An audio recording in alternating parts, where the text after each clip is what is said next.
Hi, I'm Kevin Kalata. I'm an architect and structural engineer with WJE.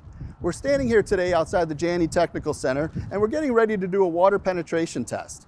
We had a client contact us, and they were wondering for their new project if they had the right window.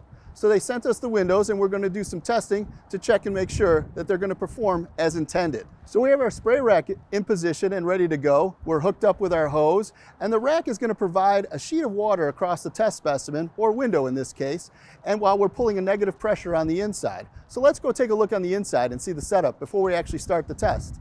First and foremost, we have the chamber itself.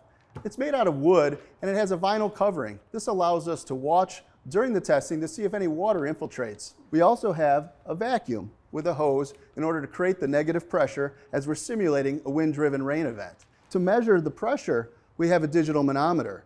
This is located also into these pressurized chambers so that we can measure specifically what pressure we're going to test to. And finally, what we have is a variac so that we can really dial in and get to where we want to with the specified pressure for our test.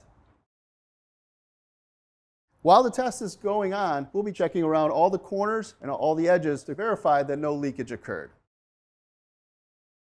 Well, we completed the test and inspected the inside of the window, and there were no leaks. So that's good news for the client.